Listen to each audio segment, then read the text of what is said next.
सो एक ऐसा करियर है जिसमें बहुत ज्यादा पैसा है। ये सूट बूट वाले लोग होते हैं, BMW एंड ऑडी में चलने वाले लोग होते हैं। कोई भी स्टूडेंट जिसे फाइनेंस में इंटरेस्ट हो, this is one of the best career you can go into. It's a very high net worth career. Income करीबन 20-25 लाख की ऑन एन एवरेज इनकम होती है।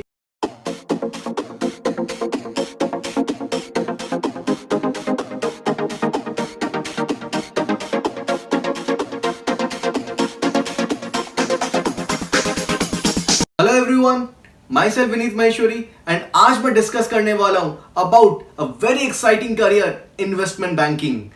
एक हफ्ता पहले मैं एक वेबिनार कंडक्ट कर रहा था। There were somewhere around 60 to 65 students in it. Out of that 12 लोगों ने मुझसे ये क्वेश्चन पूछा, sir what is investment banking, how to go about this career. Then I thought कि अगर 60 में से 12 बच्चों ने अगर मुझसे ये सेम क्वेश्चन पूछा है, अक्रॉस इंडिया कितने ऐसे स्टूडेंट्स होंगे जिनको इस करियर के बारे में, इन्वेस्टमेंट बैंकिंग के बारे में जानने की इच्छा होगी। So that's the reason I thought of making this video.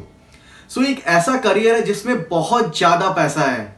ये सूट बूट वाले लोग होते हैं, BMW एंड ऑडी में चलने वाले लोग होते हैं। सो इसके पहले कि इन्वेस्टमेंट बैंकिंग अपन समझे, लेट्स ट्राई टू अंडरस्टैंड कि कमर्शियल बैंकिंग क्या होती है। What are the commercial banking process. So India में बहुत सारे कमर्शियल बैंक्स हैं, जैसे you can say ICICI, SDFC, Kotak Mahindra, इस तरीके से जो भी बैंक है ये सारे कमर्शियल बैंक्स हैं। So how they operate, individuals या फिर कॉर्पोरेट्स ये अपने पैसे बैंक में डिपॉजिट करते हैं and in return they get two things. First, their money is safe, I would say in fact in maximum bank. Second, they get some interest. For example, अगर bank 5% interest दे रहा है on the deposit, if I have deposited 100 rupees, मुझे bank 105 rupees in return पे करेगा इन a limited time frame, जो भी उनका time frame है। What bank does with that money, वो पैसा बैंक अगेन पब्लिक को या अगेन कॉर्पोरेट्स को in the form of loan पे करती है। Of course formalities are there, but again किसी को कार लोन चाहिए, पर्सनल लोन चाहिए, होम लोन चाहिए या बिजनेस लोन चाहिए, ये सारे वो बैंक से लेते हैं। What bank does in return, they charges some interest from the people who are taking the loan.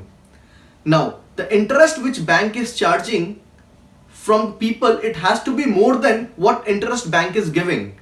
So इससे क्या होगा, बैंक प्रॉफिट में आता है and this the whole process, ये कमर्शियल बैंकिंग का प्रोसेस रहता है। नाउ अब समझते हैं what is investment banking. Before that एक एग्जांपल के थ्रू समझने की कोशिश करते हैं। सपोज मुझे प्रॉपर्टी खरीदनी है, व्हाट विल आई डू। मैं अलग अलग जगह जाके सर्च तो नहीं कर सकता कि मुझे जो प्रॉपर्टी चाहिए वो कहां पे मिलेगी, that is of course next to impossible.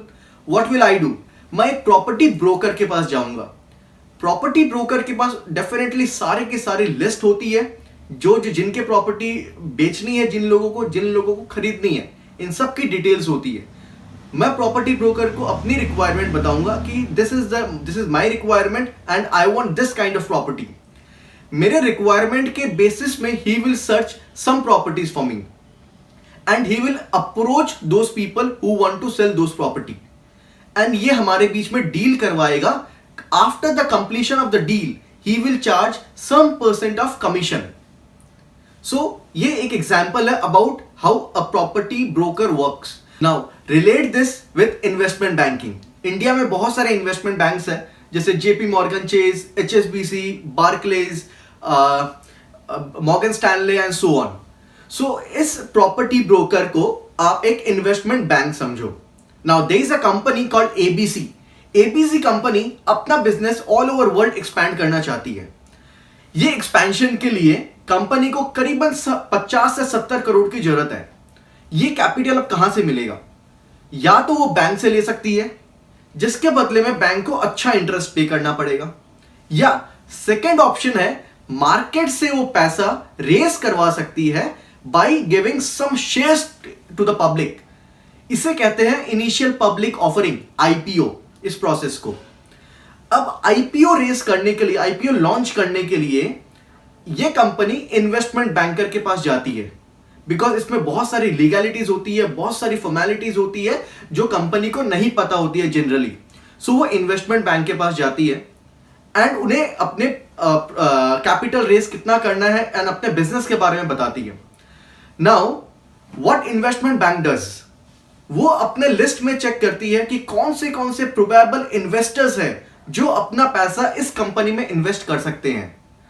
वो उन इन्वेस्टर्स को, बिकॉज इन इन्वेस्टमेंट बैंक्स के पास सारी लिस्ट होती है, दे आर द पीपल जिनके बहुत हाई कॉन्टैक्ट्स होते हैं. ये जितने भी हाई नेटवर्थ इन्वेस्टर्स होते हैं इन सब के साथ इनके कॉन्टैक्ट्स होते हैं.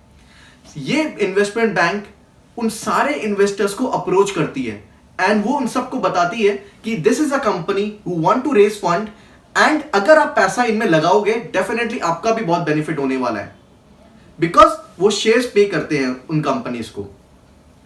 There is a second benefit to it. Investment bank investors को तो अप्रोच करती ही है, उसके अलावा दे गारंटी दैट जो भी शेयर्स वो रेस करने वाले हैं, जो ऑफर करने वाले हैं, वो सारे के सारे वो शेयर्स बिकवा देंगे. सपोज फॉर एग्जांपल कंपनी ने 10,000 शेयर्स जो रिलीज किए हैं.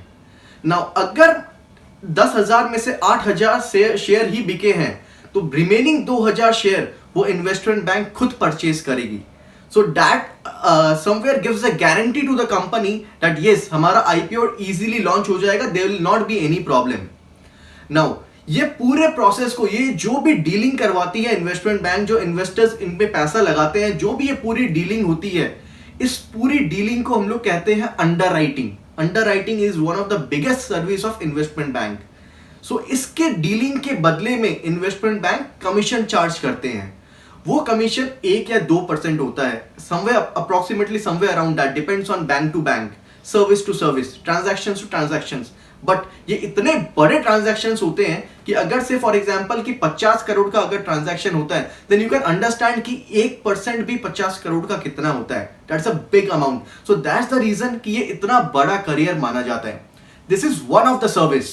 इसके अलावा इन्वेस्टमेंट बैंक और भी कई सारे सर्विस प्रोवाइड करते हैं. Now let's talk about the second service. इसे कहते हैं merger and acquisition advisory, in short M&A service. Now इसमें दो साइड है, one is buy side M&A, other is cell side M&A. जब मैं प्रॉपर्टी खरीदने वाला था मैं था बाई साइड M&A. नाउ अगर कंपनी को लगता है कि प्रॉफिट कंपनी का बहुत ज्यादा नहीं हो रहा है या एक ही जगह मेंटेन है, इंक्रीज नहीं हो रहा है, सो instead of organically making the profit by reducing the cost, what company does? They inorganically try to make the profit by purchasing different business. अलग अलग बिजनेस को परचेज करके एक प्रॉफिट जनरेट करने की कोशिश करते हैं. वो एक नया मार्केट भी उन्हें देता है एंड उसके अलावा एक रेवेन्यू स्ट्रीम ओपन कर देता है. सो व्हाट सीईओ डज, वो इन्वेस्टमेंट बैंक के पास जाता है एंड उसे बताता है कि this is our business and we want to take some other business जो हमारे ही बिजनेस को कॉम्प्लीमेंट करता हो. ये इन्वेस्टमेंट बैंक अगेन चेक करता है ऐसे कौन से बाकी कंपनीज हैं जो बिकने वाले हैं या कुछ पार्ट उनका बिकने का चांसेस है. वो उन कंपनीज के पास जाते हैं एंड वो ऑफर करते हैं कि this is the offer you have, this company wants to take over and इससे उस कंपनी का भी बेनिफिट होता है. So this is called merger, right. So इस पूरे ट्रांजैक्शन में, इस पूरे डील में अगेन इन्वेस्टमेंट बैंक एक कमीशन चार्ज करता है. This is buy side M&A. अगर मैं सेल साइड M&A की बात करूं, सो अगर अपनी कंपनी बेचनी है, व्हाट विल आई डू? मैं अगेन इन्वेस्टमेंट बैंक के पास जाऊंगा, इन्वेस्टमेंट बैंक से एडवाइस मांगूंगा कि how can I sell my company. Now they will make the evaluation of my company, my business. इस इवैल्यूएशन के बेसिस में they will reach to the investors जो इस कंपनी को खरीदना चाहेंगे.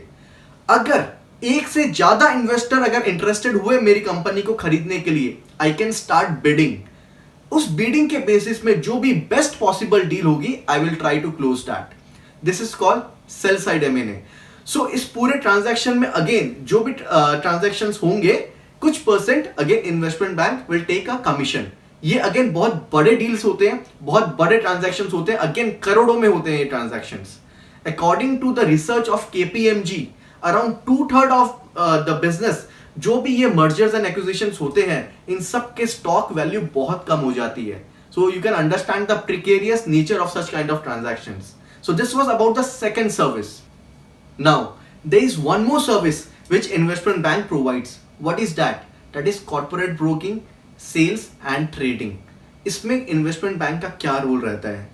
इन्वेस्टमेंट बैंक इन्वेस्टर्स के पास जाते हैं या कंपनीज के पास जाते हैं and they guide them, suggest them the profitable ideas of trading by selling और purchasing securities. That is securities किसे कहते हैं? Shares, stocks, bonds. इन सबको परचेज या सेल करके कंपनीज का करोड़ों में बेनिफिट कैसे हो सकता है, ये सारे का सारे ट्रांजैक्शंस में अगेन इन्वेस्टमेंट बैंक एक कमीशन चार्ज करता है। आपको लग रहा होगा कि ये तो ब्रोकर भी करता है, सेम काम ब्रोकर का भी है, but there is a difference, there are two difference. Broker small businesses को हेल्प करता है mostly, investment bank only high net worth investors को ही एंटरटेन करते हैं। सेकंड, ब्रोकर वही काम करता है जो क्लाइंट कहता है उसे करने के लिए, यानी वही शेयर्स बाय या परचेज करता है जो क्लाइंट कहता है। इन्वेस्टमेंट बैंक के एडवाइस में ही वो ट्रेडिंग होती है जो इन्वेस्टर्स के साथ करते हैं। This is a two difference. Second difference में इन्वेस्टर्स बैंक जो एडवाइस करता है वही कंपनी करती है। So this is a two difference and this is all about the third service. So इसके अलावा और भी सर्विस है like research. Research is definitely required in each and every place. बिना रिसर्च के कुछ भी पॉसिबल नहीं है। So they have a different department जो ओनली रिसर्च का ही काम करता है। So this was about all about investment banking. Now how can a student step into this career? Before that, कोई भी स्टूडेंट जिसे फाइनेंस में इंटरेस्ट हो, this is one of the best career you can go into. आप MBA in finance के through इसमें जा सकते हो। You can do CFA, that is chartered financial analyst, या FRM, that is financial risk management, या masters in financial mathematics. इस type के कोई ना कोई कोर्स करके आप इस करियर में डेफिनेटली स्टेप इन कर सकते हो। It's a very high net worth career. Income करीबन 20-25 लाख की ऑन एन एवरेज इनकम होती है किसी भी इन्वेस्टमेंट बैंकर की। जहां एडवांटेज है, कुछ ना कुछ डिसएडवांटेज होता ही है। Now what is the biggest disadvantage? इन लोगों की कोई फैमिली लाइफ नहीं होती, कोई सोशल लाइफ नहीं होती। एवरी डे 12 से 16 घंटे काम करने होते हैं। सो यू कैन अंडरस्टैंड कि इनमें कितना बर्डन होता है, कितना ज्यादा वर्कलोड होता है। सो यस, डेफिनेटली पैसा नो डाउट बहुत पैसा है। 25 लाख के आसपास का एवरेज पैकेज रहता है, 20 से 25 लाख के आसपास का। अगर थोड़ा एक्सपीरियंस गेन होने के बाद 50-60 lakh is not a big deal. So this is again I'm saying lucrative career, one of the luxurious career you can say. So किसी भी स्टूडेंट को इंटरेस्ट हो, you can definitely step in.